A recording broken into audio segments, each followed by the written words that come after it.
Wala na kaming maingan ng tulong, sabi ng mga estudyante. Hindi namin makontak ang mga pamilya namin dahil walang signal. Habang pinagmamasdan ni Teacher Liang si Jiang Li at mga kasama nito, napagtanto niya na hindi sila pangkaraniwan. Pakiusap sa ni Teacher Liang, iligtas mo ang mga mapagmahal na batang to. Sila ang pag-asa ng bayan sa inaharap. Nang marinig ito ni Jiang Li, hindi niya mapigilan na matawa. Pinanganak sila na may gintong kutsara sa kanilang mga bibig at pinag-aaral sila sa pinakamataas na antas ng edukasyon. Anak sila ng mga matataas na opisyal at mayayaman. Siguro, mataas ang mga grado nila. Pero ano ba talaga ang tunay na naiambag nila sa lipunan? Wala akong nakikitang alaga sa kanila. Sigurado ka ba na gusto mong pagkatiwala ang kinabukasan ng bayan sa mga ganitong klase ng tao? Kinumpas niya ang kanyang dalawang kamay at sinabing, isa lang akong karaniwang tao. Hindi ko kayo kayang iligtas lahat. Nandito lang talaga ako para sa pamilya ko na si Yang Xinxin. Nang marinig ito ni Jiang Mengning, nagalit ito at iniisip niya na bakit ito pang baldado na to. Nilapitan nila ito at dinakma ang lieg ni Yang Xinxin. Tinumba rin ng isang lalaki si Lu Karen. Galit na nagbanta si Jiang Mengning. Kung hindi mo lahat kami isasama, sasakaling ko ito hanggang mamatay. Sumigaw at sumabag kagad si Teacher Liang. Itigil nyo yan. Magkakaklase kayong lahat. Pero bingi sila sa mga binitawang salita ni Teacher Liang dahil bodyguard lang ang tingin sa kanya ng mga estudyante. Lumapit na sina Jiang Li kasama sina Uncle Yu. Bakit kaya ang daming nagmamagaling sa mundong ito, sabi ni Jiang Li. Hindi naman nila kayang pangatawanan ng mga sinasabi nila. Ako pa talaga ang tatakutin nyo. Ang muling nagbanta sa akin, nagpapainit na sa impyerno. Sabay labas ng kanyang dalawang baril at pinaputukan ng mga ito. Napasigaw sa takot ang mga estudyante dahil hindi pa sila nakakasaksi ng ganong eksena. Nagulat rin si Teacher Liang sa ginawa ni Jiang Li. Nanginginig ito habang nagsasalita. Demonyo ka! Nagawa mong patayin ng mga bata. Tinignan lang ito ng matalim ni Jiang Li at sinabing, sa tingin mo ba bata pa sila? Alam na nila kung paano magbanta sa buhay ng mga kaklase nila. Tinatawag mo pa ba yun na pambata? Nilapitan na ni Jiang Li si Yang Xinxin. Nakita nito na wala itong ekspresyon. Sa isip ni Jiang Li, na-shock ito sa mga nangyari. Basta okay pa ang kaisipan niya, hindi ito magiging malaking problema. Lalo na kapag nakausap na niya ang kanyang dalawang pinsan. Iniabot ni Jiang Li ang kamay nito kay Yang Xinxin at sinabing, tara na, uwi na tayo sa bahay. Si Yang Xinxin na natulala ay nag-aalangan na nagsalita. Pwede mo bang isama ang kaibigan ko? Tinignan ni Jiang Li si Lu Karen at iniisip niya na inosente at wala pa talagang muwang si Yang Xinxin. Kahit na maganda si Lu Karen, hindi niya kailangan ng isang tao na papakainin lang niya. Nang makita ni Yang Xinxin na nag-aalangan si Jiang Li, nagsalita ulit ito. Si Lu Karen ay special din na estudyante na nakapasok dito kagaya ko. 2 klase lang ng estudyante ang tinatanggap ng eskwelahang ito. Ang mga anak ng mga mayayaman o mataas na opisyal at mga henyong kinakalat nila sa iba't ibang lugar. Ginagawa nila ito para mapataas lalo ang reputasyon ng eskwelahan. Si Lu Karen ay isang henyo pagdating sa larangan ng engineering mechanics. Marami na siyang napanalunan ng mga patimpalak sa lokal at internasyonal. Ang abilidad niya at kaalaman ay pwede nang ipantay sa isang PhD. Ang wheelchair na ginagamit ko ay siya mismo ang gumawa. Matagal ko na itong ginagamit, pero hanggang ngayon wala itong nagiging problema. Nang marinig ito ni Jiang Li, pinitigan niya ulit si Lu Karen. Na-realize nito na ang safe house ay pwede talagang mangailangan ng isang biyasa sa mechanics. Sabihin mo kung ano ang maibibigay at maitutulong mo sa akin, tanong ni Jiang Li. Kaagad na sumagot si Lu Karen. Magaling ako sa larangan ng pagdedesenyo, pagkukumpuni at pananatili ng mga sasakyan. Nag-aral din ako ng iba't ibang klase ng mga armas. Kung isasama mo ako, kaya kong gumawa at mapabuti ang mga sasakyan at armas para sa'yo. At saka, mula pagkabata, napag-aralan ko na ang diskarte sa pagpapanday. Pwede kitang gawan ng mga armas na hindi ginagamitan ng pulbura. Nang marinig ito ni Jiang Li, pakiramdam nito nakahanap ito ng kayamanan. Ang kombinasyon ng talento ng dalawa ay pwedeng magbigay ng walang hanggan na posibilidad. Si Yang Xinxin sa software sa mga computer program. Si Lu Karen naman sa hardware, sa mga kagamitan, armas at makinarya. Tumayo na si Jiang Li at tinulak na ang wheelchair ni Yang Xinxin. Nagkunwari ito na nag-aalangan, pero sa loob-loob niya tuwang-tuwa ito. Para sa kapakanan ni Yang Xinxin, sumama ka na sa amin. Natuwa ng sobra si Lu Karen. Alam nito sa sarili niya na dalawa lang ang posibleng mangyari kapag naiwan siya. Kung hindi siya mamamatay, ay bubuliin lang ito ng mga kaklase niya. Ito lang ang tanging pag-asa niya para makasurvive. Tinulungan niya kaagad si Jiang Li at kinuha na ang wheelchair ni Yang Xinxin para siya na ang magtulak nito. Nang makita ng mga estudyante na isinama ni Jiang Li si Lu Karen dahil sa kanyang abilidad, nagsimula na ang mga ito na ipakilala ang kanilang mga sarili at kakayaan. Ginoong Jiang Li, kapaki-pakinabang din ako. Magaling din ako magmaneo. Pwede kitang ipagmaneo. Kaya kong magsalita ng 10 lengguwahe, sabi naman ng isang estudyante. pwede mo akong maging tagasalin. Hindi naman makakaila na maraming talentadong individual sa mga estudyante. Kaya lang, mahirap makita ang kanilang tunay na pakinabang sa ganitong apocalypse. May biglang lumapit na babae na mahaba ang buhok at tinarangan sina Jiang Li. Hindi kayo pwedeng umalis ng ganito. Malapit nang mapatay ni Teacher Lee ang angalimaw kanina, pero nakialam ka na nagbigay daan sa halimaw na makatakas. Kung aalis ka, tulungan mo man lang kami paano resolbahin ang halimaw, sabi ni Semyo. Sumagot si Jiang Li habang hawak ang kanyang baril. Inaangaan ko ang katapangan mo, pero lilinawin ko lang sa'yo ha, dumating man ako o hindi naman magbabago ang inyong kapalaran na kamatayan.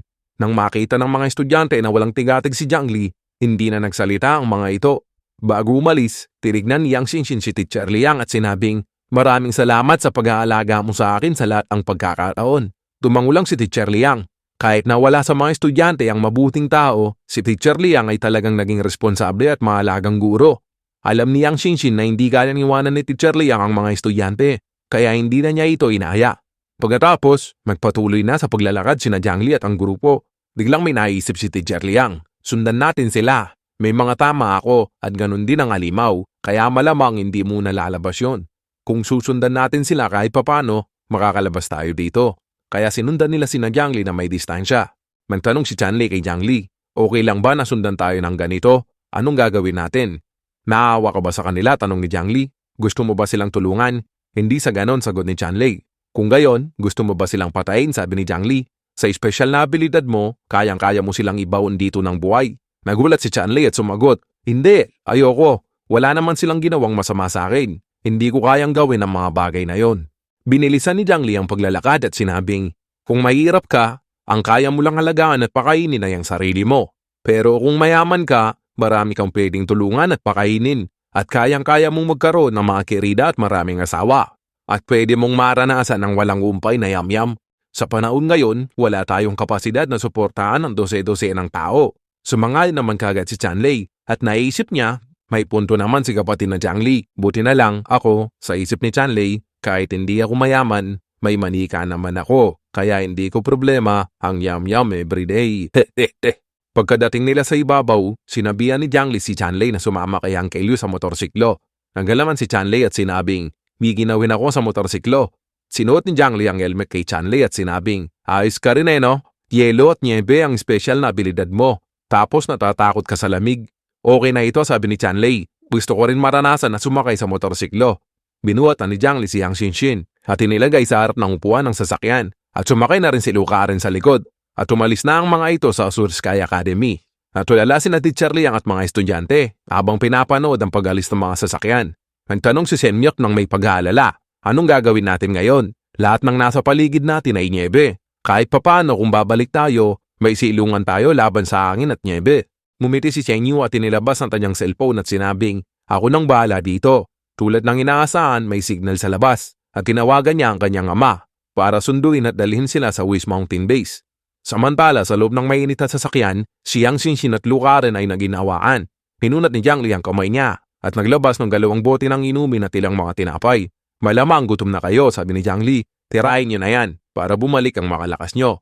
Daan-daan lang sa pagkain malayo pa ang biyahe natin. Baka magpururot kayo dito." Natuwa ng sobra ang 2 babae. Tinanggap nila ang pagkain ng may pasasalamat. "Ang bait mo talaga kapatid na Jiang Li," sabi ng dalawa bago nila kinain ang mga pagkain. Pagkatapos nilang kumain, sinimulan na ni Jiang Li ang pag-uusap.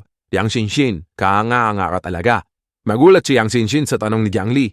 "Ako? Kaanga-anga? Lagi lang akong pabigat sa lahat.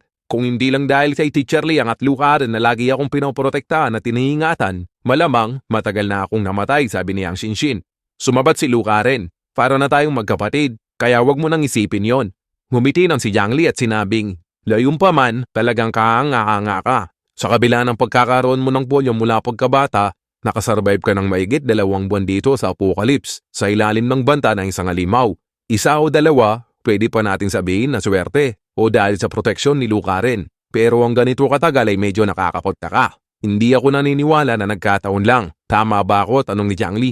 Naguluhan si Lu Karen habang si Yang Xinshin nawala ang kanyang inosenteng ngiti at napalitan ng bahagyang pagkatuwa. Sumagot ito, "Iba ka talaga kapatid na Jiang Li. Matalino ka talaga at hindi pangkaraniwan. Kaya hindi nakakapagtaka na nakasurvive ka ng matagal hanggang sa ngayon. Bukod doon, Inalagaan mo pa ang dalawa kong pinsan. Tumawa lang si Jiang Li at sinabing, hindi naman sa matalino. Sa dami kasi ng mga pangyayari na nagkataon, mahirap hindi manginala. Lalo na kanina, nung naglalaban sina Teacher Liang at ang malaking pusa, pinakiusap mo lang sa akin na patigilin sila. Hindi protektahan si Teacher Liang. Kaya ibig sabihin ang layunin mo ay protektahan ang malaking pusa. Kaya base sa mga nangyari, ang malaking pusa na yon ay alaga mo. Tama ba? At ang mga kaklase mo ang kanyang mga buhay na pagkain, di ba? Dumiwanag ang mukha ni Yang Xinshin at sinabing, magaling ka talaga kapatid na Jiang Li. Kaya lang, mga 70% lang ang naulaan mo. Pero hindi ako ganun kasama sa iniisip mo. Hindi naman ako ang may-ari kay Mingming. Hindi sumagi sa isip ko na saktan ang mga kaklase ko. Kaya lang, pinoprotektahan lang ako ni Mingming. Sa sandaling yon, may narealize si Luca rin. Si Mingming, yung ba yung ligaw na pusa na lagi mong pinapakain? Ibig sabihin, nag-mutate si Mingming. Kinumpirma ito ni Yang Xinshin at nagpaliwanag ito. Oo, lagi ko itong pinapakain dati sa dormitoryo. Kaya naging malapit kami sa isa't isa. Kaya hindi niya ako inaatake. Hindi makapaniwala si Luca rin. Iniisip niya na kapag nagpapakita ang alimaw ay takot na takot ito. Pero kahit kailan hindi sila nito inatake. Ang pagkakaalam niya, swerte lang talaga sila. Maging interesado si Jiang Li sa malaking pusa. Iniisip nito nang makarating sila sa Azure Sky Academy, mahirap matukoy kung saan ang lokasyon ni Yang Xinshin. Pero ang paglitaw ng malaking pusa ang gumabay sa kanila patungo sa gymnasium. Mataas ang katalinuhan ng mutant na ayo. Kung mapapaamo ko ito sa isip ni Jiang Li, maaari ko itong maging mahusay na alaga. Mas tapat pa naman ang mga hayop kesa sa mga tao. Ibig sabihin, sabi ni Jiang Li, kaya hindi ka inatake ng pusa dahil pinakain mo siya at tumatanaw ito ng utang na loob. Sa palagay ko, mayroon pang ibang dahilan. Napangiti na lang si Yang Xinshin at sinabing, kapatid na Jiang Li, matalas talaga ang obserbasyon mo. Pagkatapos mag-mutate, sobrang umunlad ang katalinuhan ni Mingming. Kahit salita ng tao, naiintindihan na niya ito. Pinaalam ko na sa kanya maaga pa lang na may mga darating na tao para sunduin ako. At sinabihan ko siya na wag basta atakiin ng mga taong hindi nito kilala. Buti na lang malakas si kapatid na Jiang Li, kaya hindi ka dinasaktan. Naramdaman ni Jiang Li na parang may paninipula ang boses ni Yang Xinshin. Tinanong niya ito, kaya ang pagkamatay ng mga kaklase mo ay ikaw ang nagplano sa pamamagitan ng malaking pusa. Itinanggi ito ni Yang Xinshin. Wala akong kinalaman doon. Kahit marami akong kaklase na nakakainis at hindi ko gusto, hindi ko naman iniling na mamatay sila. Karamihan sa kanila ay namatay dahil sa masamang pagtrato nila dati kay Mingming noong ligaw na pusa pa lamang ito at saka kailangan nitong kumain. Kaya lang, unti-unting nawala sa kontrol ang lahat. Parami sa mga kaklase ko ang bumaluktot ang pag-iisip. Iniisip nila na ako na isang baldado ay nakakasagabal lang sa kanila at talagang sinasadya pa nila ako na itulak para gawing panangga. Habang nagsasalita si Yang Xinshin, mababakas sa kanya ang nakakalokong ngiti. Itong mga gagong tanga, hindi nila alam na kailanman hindi ako sasaktan ni Mingming. Sa tuwing nakakasurvive ako ng walang galos, ang mga may masamang tangka sa akin ay lalong lumaki ang sama ng loob. Natutuwa akong panoorin sila kapag galit na galit. At sa uli, kalunos-lunos ang sinasapit nila bago mamatay. Natahimik si Luca rin sa narinig nito. Naalala niya ang mga ilang beses na nakaligtas sila. At ngayon, malinaw na sa kanya ang lahat. Hinawakan ni Yang Xinshin ang bote at sinabing, sa bandang huli, nawalan na ako ng pakialam sa kanila at ang mga taong nambubuli sa akin ay namamatay. Pinaglalaruan muna sila ni Mingming at isa-isang kinikitil ang kanilang mga buhay. Biglang nanabig si Yang Xinshin at nagtanong kay Jiang Li, kapatid na Jiang Li, sa palagay mo ba malupit ako at walang awa sa ginawa ko? Tinignan nito ni Jiang Li at napaisip ito sa sarili. Malupit? Medyo mabait ka pa nga. Kung ako yon malamang, mas brutal pa ang sasapitin nila. Ngumisi lang si Jiang Li at sinabing, dumating lang ako dito para iligtas ka dahil nagmakaawa lang sa akin ang iyong dalawang pinsan at dahil na rin sa kakayahan mo sa computer network, wala akong pakialam sa ibang mga bagay. Sa isip ni Yang Xinshin, tama naman ang katuwiran ni kapatid na Jiang Li. Kung tutusin sa ganitong apokaliptik na mundo, tsapwera ang mga walang pakinabang. Pinalitan na ni Jiang Li ang usapan at ibinalik sa mga praktikal na bagay at sinabing, huwag kayong mag-alala. Basta susunod lang kayo sa mga pinag-uutos ko at maipakita nyo ang alaga nyo sa grupo, sinisiguro ko sa inyo na aalagaan ko kayo ng mabuti. Natuwa ang dalawang babae at sinabing, salamat kapatid na Jiang Li. Magtanong ulit si Jiang Li kay Yang Xinshin, kung may kakayahan ka na tumawag sa labas anumang oras, bakit tinintay mo pa ang pagkakataong ito? At paano mo nasolusyonan ang problema sa signal? Tumawa lang ng nakakaloko si Yang Xinshin at sinabing, kapatid na Jiang Li, isa ako sa pinakamagaling na hacker sa buong mundo. Pambata lang para sa akin ang pagresolba sa signal, lalo na kasama ko si Mingming. Sa pagtawag ko sa inyo, hindi naman talaga ako umaasa sa mga pinsan ko na luka-luka. Ikaw talaga ang target ko sa una pa lang. Nang marinig ito ni Jiangli, pakiramdam nito na utakan siya. Naisip niya na ang pagsagit na ginawa nito ay isa palang plano na binuo ng isang inyong babae. Nagtanong ulit si Jiangli, kung ako talaga ang target mo simula pa lang, paano? Wala naman tayong dating koneksyon at hindi naman tayo magkakilala. Kumpiyansa na nagpaliwanag si Yang Shinshin. Ang iniisip ko talaga, matagal nang patay ang pinsan ko dahil wala naman itong karunungan at abilidad bukod sa pag-aartista. Hindi talaga ako umaasa na ililigtas niya ako. Magumpisa ang lahat nang makatanggap ako ng mga mensahe. Inilabas niya ang kanyang smartphone na kakaiba ang disenyo at kitang-kita na pinasadya. Para itong supercomputer, sabi ni Yang Shinshin, lahat ng impormasyon tungkol sa iyo ay nalaman ko dahil dito. Kapatid na Jiangli, inahangaan talaga kita.